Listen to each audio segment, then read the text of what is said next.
দ্বারকায় গিয়ে বিশাল সংসার পেতেছিলেন। বেশি না, কত সংসার? 16,108টা গুনে গুনে রেজিস্ট্রি করা বিয়ে।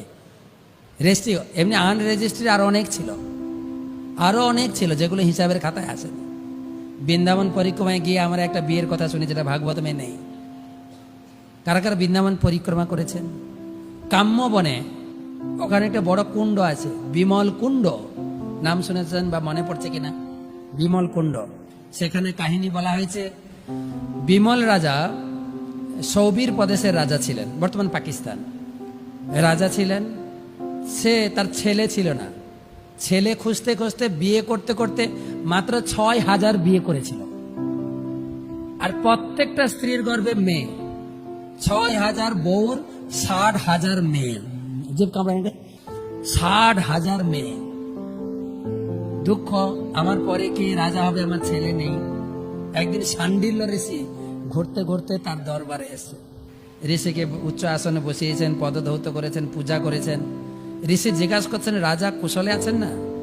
প্রজাবৃন্দ, পরিবার সবাই কুশলে আছে কিনা? কিন্তু চেহারা দেখে মনে হচ্ছে একটু আপনি চিন্তিত। বলে, হ্যাঁ ঋষি বল। কিসের চিন্তা?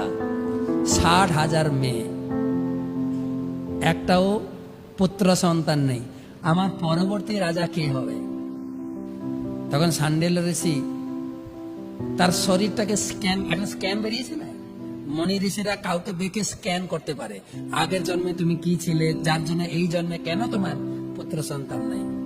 তিনি বলে দিলেন, কি কারণে তুমি পুত্রহীন সেটা আমি বলছি না, তবে তোমার কপালে একটা সৌভাগ্যের রেখা জ্বলজ্বল করছে। সেটা হচ্ছে ভগবান কৃষ্ণ এই ভূমিতে অবতীর্ণ হয়েছে। তোমার ভাগ্য খুলে যাবে, কেবল 60,000 মেয়েকে কৃষ্ণের হাতে সম্প্রদান করে দাও। এই লিস্টটা কিন্তু আপনার 16,108 মধ্যে নেই। এটা হচ্ছে 16,000 না, এটা হচ্ছে 60,000।